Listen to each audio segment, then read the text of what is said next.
Hey everybody, and welcome to Pal Chat. I'm your host, Gina Parker. I'm here with my co-host, Ashley Jones. Hey yo, What you been into, Ashley? did finish the what is currently up for season 2 of Sandman on Netflix. So that was really good. Do you want to It describe that is one? very good.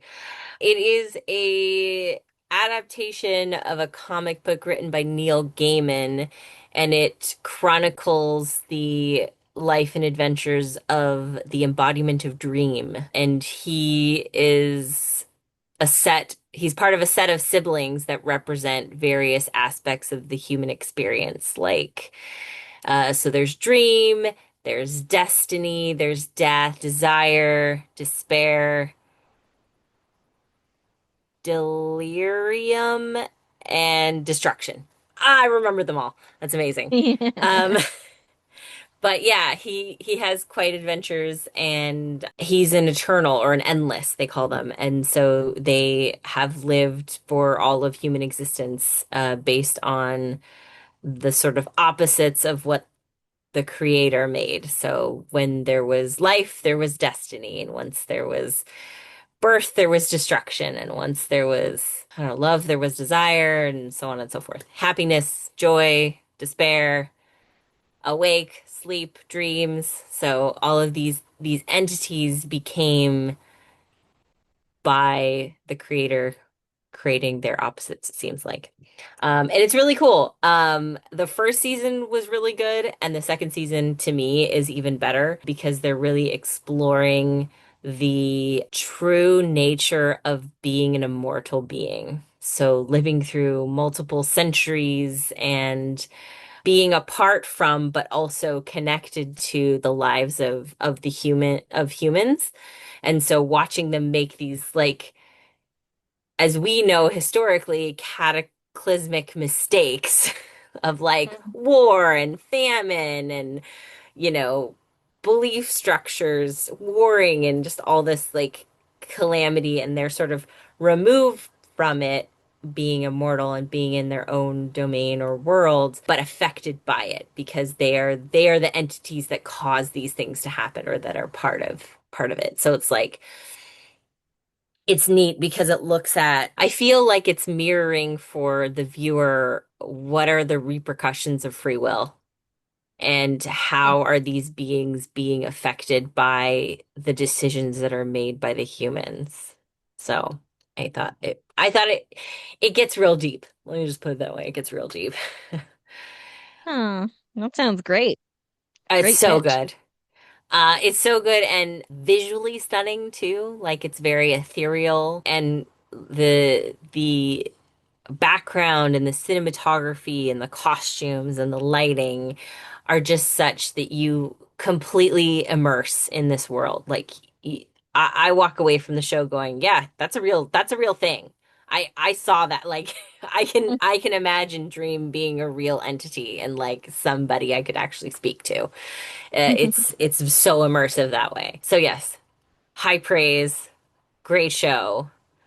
I know Neil Gaiman is like kind of on the cancellation list, so if you don't feel so good about him, but his work is excellent. So I did watch one episode of a new Netflix show called Too Much, so I don't know much about it because I watched one episode, but it's a girl who she's going through a really bad breakup on her side. Like, boyfriend's doing fine.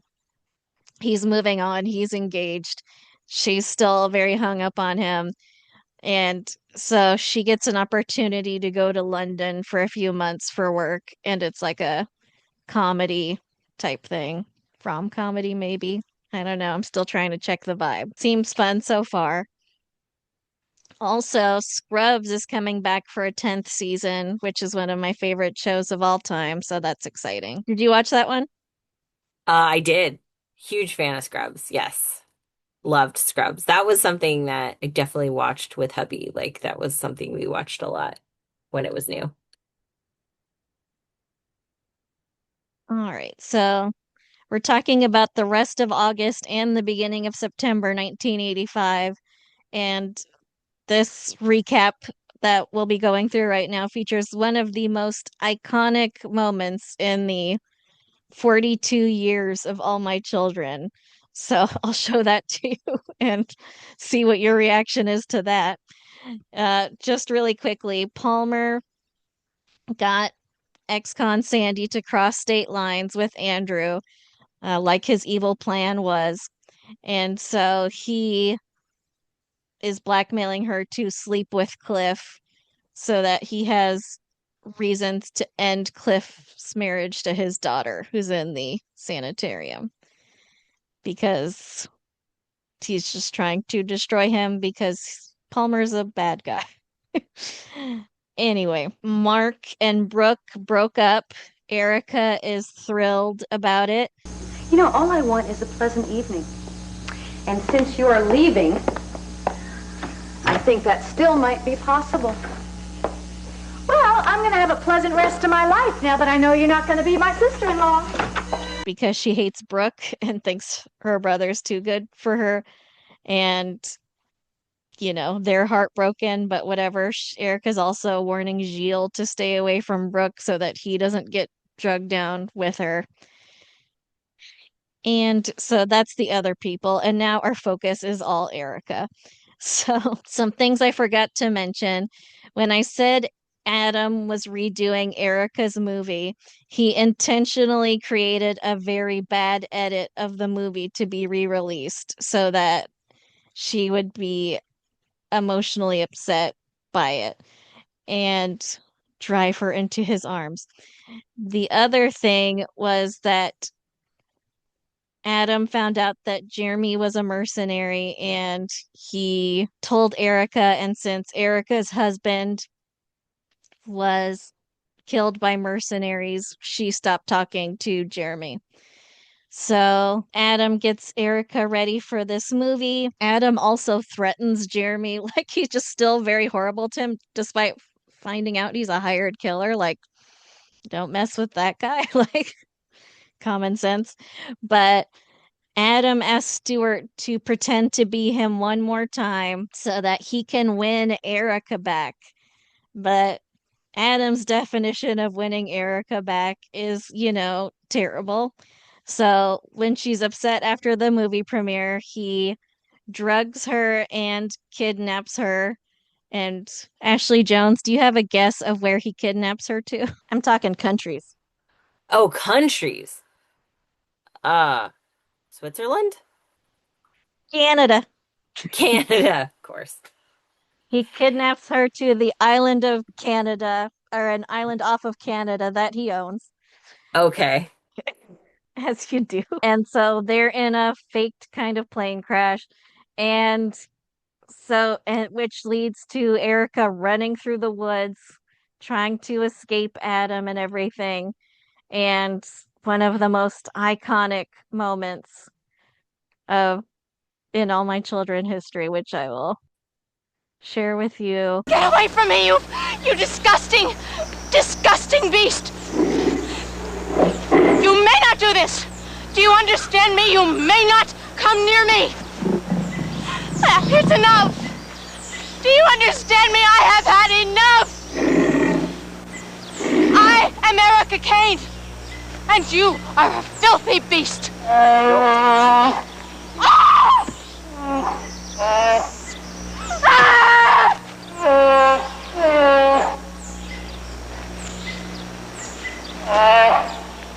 That's it. When Erica faces off with the grizzly bear. I'm sorry. They need to put that in the survival guides that if you just scream who you are, the bear will walk away. Well, I'm sorry. It doesn't work if you're not Erica Kane. She's got the force of personality. I'm Erica Kane, like the celebrity. Back off. And he did. It's one of the most famous moments in the history of the show. Stuart is pretending to be Adam. Jeremy is very suspicious of everything that's going on, and he realizes Stuart is pretending to. Meanwhile, Erica goes to a church for help and finds what she thinks is a priest to help her, but he works for Adam. Everyone on the island works for Adam.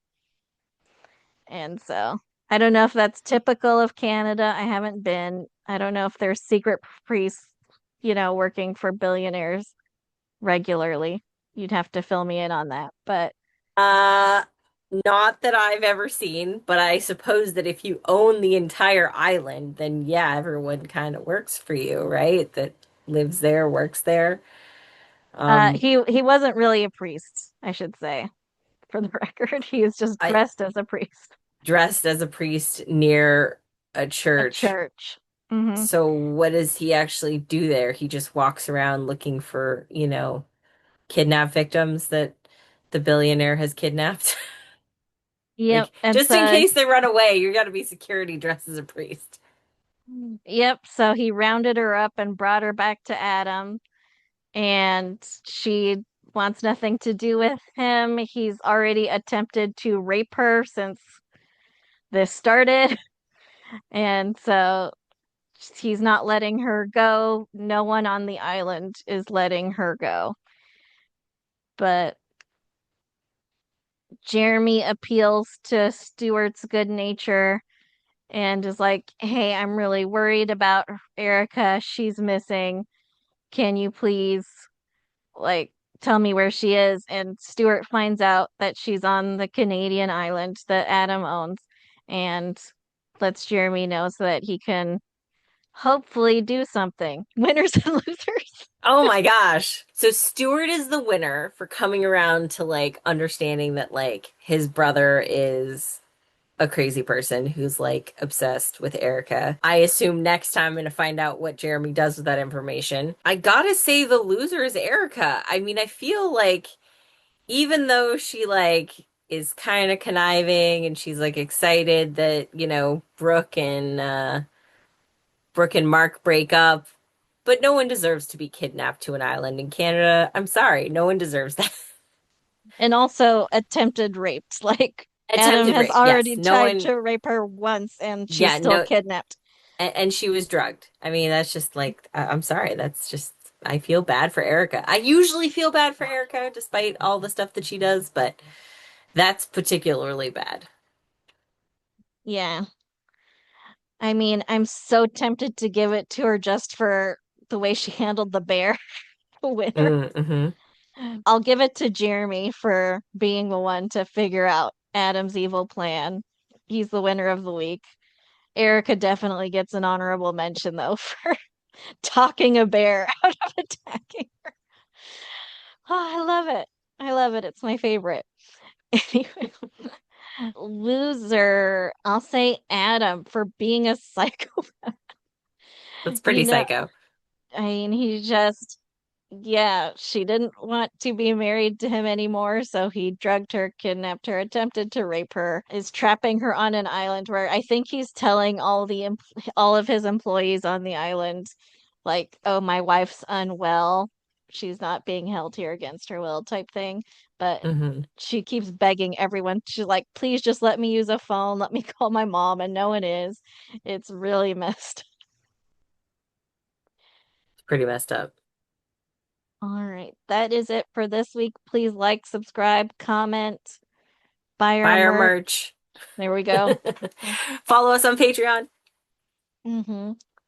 I think that's it. Well, Well, bye. bye. Our theme song is Wouldn't It Be Nice by Sound Mirage featuring Lady Rand. Please rate and review, download, subscribe, all the things. And you can email us at amcrewatch@gmail.com. Thanks. Talk to you next week.